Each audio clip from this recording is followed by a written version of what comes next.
Salam, salam, outsider, le débrief commence maintenant. Yeah. We coming like leads and bringing that grease and slide on top corner then slide on my knees. My youngest they coming like Daniel Reese. My Lebanese tell me to grab on a whole nother fetish, a whole nother topic, a whole nother reason to stick to my logic. I learned from Mourinho, I speak, I'm in trouble. Wanna fuck, baby girl, wanna cuddle. I'm just single, just go me a double. That's a brace and being evasive. In your face, I never was subtle. Balotelli, fuck them niggas hating. Tottenham perd aujourd'hui 1-0 face à Manchester City. Top performance de la part des Citizens. Mais j'ai d'abord envie de parler de Tottenham. Parce que franchement, ce club-là, je ne le comprends pas. Je ne comprends pas les supporters de Tottenham. Pourquoi vous supportez Tottenham? Qu'est-ce qui s'est passé? En fait, Tottenham, quand est-ce qu'ils ont été un grand club? Quand est-ce que Tottenham a gagné un grand titre? Quand est-ce que Tottenham a fait quelque chose d'extraordinaire pour que quelqu'un dans sa vie, qui soit né entre 90 et 95, décide de supporter Tottenham? Je veux comprendre. Franchement, moi je supporte Arsenal parce qu'on a eu une grande génération. Sincèrement, on a boss around quand même en Angleterre. Personne n'osait parler. Il y a des gars qui supportent United. On est d'accord. Il y a des gars qui supportent Liverpool. On est d'accord. Il y a des gars qui supportent Chelsea. On est d'accord. Mais pourquoi tu supportes Tottenham? Mec, vous êtes trop nuls. Vous êtes venus aujourd'hui, City vous a battu, ils n'ont même pas forcé. Franchement, on va être très sérieux, je suis désolé. Tottenham déjà, si tu regardes leur parcours pour arriver en finale, c'est le parcours le plus simple que j'ai jamais vu. Ils ont joué Chelsea, c'est le seul grand club qu'ils ont joué. C'est le seul grand club qu'ils ont joué, je dis bien. Tottenham n'a joué que Chelsea, je dis bien, pour arriver en finale de EFL Cup. Et ils ont joué Chelsea en septembre. C'était au temps de Frank Lampard. C'était quand ce Chelsea-là allait mal. Ils sont allés au penalty et c'est là où ils ont gagné face à Chelsea. Ils ont échappé. À part ça, ils ont battu qui? Leyton Orient, Brentford, Leyton Orient, Brentford, Stoke City. Mais des Stoke City, franchement, des clubs des Shaqiri et des Peter Crouch, des clubs d'anciens, des clubs de dinosaures. Franchement, c'est eux qu'ils ont battu pour arriver en finale. Alors que City, on peut parler jusqu'à demain. City, ils ont tapé United en demi-finale, Arsenal en quart de finale. Donc aujourd'hui, je suis désolé, franchement. Les supporters de Tottenham, je ne les comprends pas. Je ne sais pas pourquoi ils supportent ce club-là, parce que j'ai l'impression qu'ils s'autoflagellent. Ils font exprès, c'est des sadomaso. C'est des sadomaso, franchement, mentalement ils vont pas bien, c'est pas possible, mais vous aimez pas, vous aimez pas, votre club là est trop nul et ça me fait mal, vous savez pourquoi? Parce que ce club là quand même il y a des top players. Son Heung-min c'est un top player. Harry Kane, c'est un top player. Voilà des enfants qui aujourd'hui, franchement, méritent d'être dans des grands clubs. Des fois, je réfléchis, je m'assois, je dis, mais le Real, Mbappé, il est trop cher. Va acheter Son. Achète Son, tu le mets sur le côté, tu vas voir si Son, il va pas faire des accélérations là-bas. En plus de ça, il est très intelligent, il va pouvoir jouer avec Benzema. Je sais pas, mais Son, aujourd'hui, c'est un joueur qui mériterait, franchement, d'aller dans un club pour qu'il gagne un titre. Le boy, aujourd'hui, c'est une légende en Asie, c'est une légende dans son pays. Son mérite mieux. Harry Kane, c'est un top buteur, top finisseur. Il mérite mieux. Je suis désolé. Franchement, Tottenham n'a pas le niveau. Ils ont viré Mourinho et finalement, qui gagne dans tout ça, c'est Mourinho. Lui, il a touché ses 35 millions. Le club, les voilà. Ils sont même pas en Super League. Ils vont pas toucher l'argent de la Super League alors qu'ils espéraient sur l'argent de la Super League, peut-être même pour payer les indemnités de Mourinho. La Ligue des Champions, ils sont même pas sûrs d'y aller. Ils gagneront pas de titre. Ok, Arsenal, c'est vrai, on a fait une saison blanche, mais on est en demi-finale d'Europa League.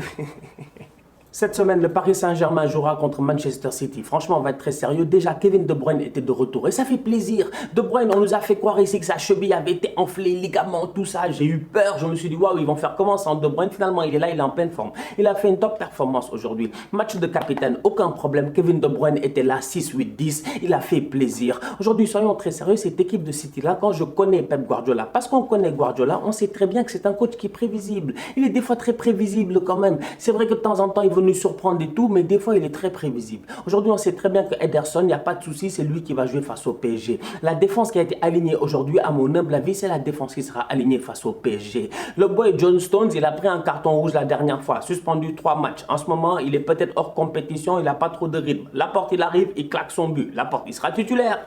Ruben Diaz, ça va. Kyle Walker face à Mbappé. Vous-même, vous savez que le match-up, il est là. En termes de vitesse, Mbappé va vite, mais Walker n'est pas un tocard. Walker n'est pas un tocard. Walker va très vite. Donc, ça va être très intéressant. Cancelo de l'autre côté, c'est pour l'intelligence en tant que telle, parce qu'il sait que de l'autre côté, c'est Di Maria, de l'autre côté, c'est pas Mbappé, normalement. Donc du coup, je regarde ça et je me dis, aujourd'hui, cette équipe de City-là, elle arrive face à Tottenham, elle a le contrôle du jeu, elle joue très bien. Leur seul problème, il est simple, c'est un problème de finition. Parce que City, franchement, il se crée des occasions d'une manière sensationnelle. Les mouvements sont parfaits. Mais si à la finition, tu as un Sterling qui prend toujours une mauvaise décision, tu veux t'en sortir comment? Et Sterling, franchement, pour le dépanner, je comprends pas ce qui se passe en ce moment. Je ne sais pas s'il a des problèmes dans sa vie privée ou quoi que ce soit, Sterling, s'il te plaît. Je ne sais pas, dis-nous parce que c'est pas possible. Sterling, aujourd'hui, on sait ce qu'il vaut. Sterling, c'est pas un enfant. Franchement, on peut parler jusqu'à demain. C'est vrai qu'il rate des fois des occasions terribles, mais Sterling, ces dernières saisons, c'est les 17-18 buts sans stress. Franchement. Donc Sterling, aujourd'hui, il est dans une fente descendante, il n'est pas en forme à un moment où City a besoin de lui, à un moment où City n'a pas d'attaquant.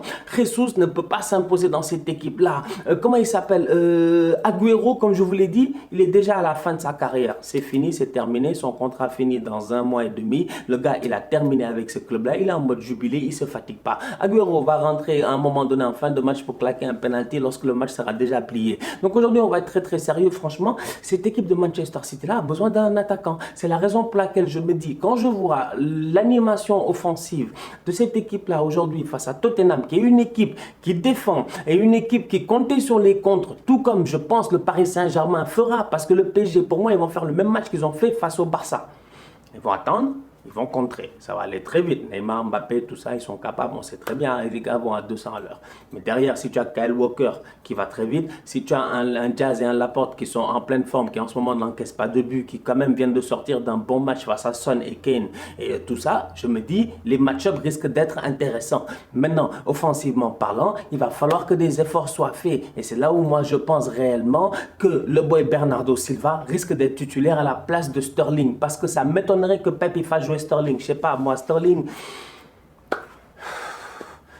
va galérer, je sais pas. Je pense qu'il va jouer peut-être avec Phil Foden, Bernardo Silva, comment il s'appelle, Riyad Mahrez, sensationnel aujourd'hui. Riyad Mahrez, il rentre sur son pied gauche, il est inarrêtable. Heureusement que Hugo Lloris a fait une top performance, sinon Mahrez, il claque son but normalement aujourd'hui. Donc tu as Riyad Mahrez quand même, tu as un Phil Foden qui peut jouer en pointe, en faux neuf et tout, tu as Kevin De Bruyne et tu as Bernardo Silva à la place de Raheem Sterling. Parce que franchement, aujourd'hui, le seul enseignement que je retire de ce match-là, c'est que cette équipe de City-là, encore une fois, je le répète, défensivement, elle est très très solide. Offensivement parlant, ils sont capables de se créer des occasions. Ils sont très patients. Ils ont réussi à marquer sur une tête de Laporte.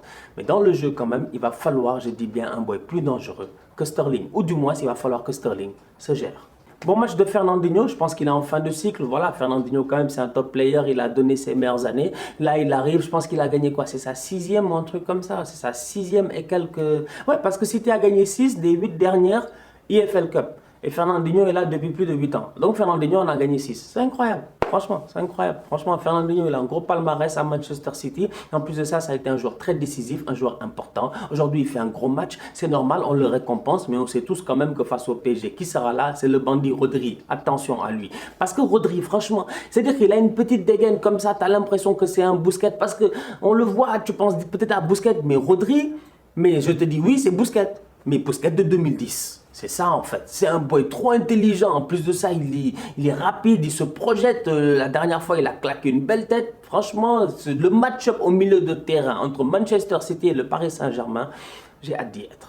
Tanguy Ndombele, il était blessé. Je ne sais pas s'il était blessé ou quoi. Parce qu'à un moment donné, le nouveau coach de Tottenham, là, il faut qu'il nous explique. Il est jeune, on est d'accord. Mais même si tu es jeune, il y a des erreurs qu'on ne fait pas. Gère-toi, franchement. Le meilleur joueur en ce moment dans cette équipe-là, c'est qui? C'est Ndombele. Tu fermes les yeux, tu demandes à n'importe qui. Tu dis le meilleur joueur, c'est qui? Il va te dire c'est Ndombele. Sincèrement, Ndombele, il est constant. Ndombele, il donne tout ce qu'il a. Mais que fait Ndombele sur le banc, sincèrement? Que fait Winks sur le terrain? En fait, à quoi sert Harry Winks? À quoi sert Harry Winks? C'est-à-dire que moi, les Anglais doivent arrêter de nous vendre leurs faux milieux de terrain là. On en a marre, sincèrement. Il y en a un qui perce sur 20. Il y en a un qui perce sur 20. Les Jordan Henderson là, tu n'en as pas à tous les coins de rue. Donc il faut arrêter que chaque club veut essayer d'aller chercher son genre de Jordan Henderson, son genre de, voilà, je casse tout, son genre de Paul Scholes et tout ça.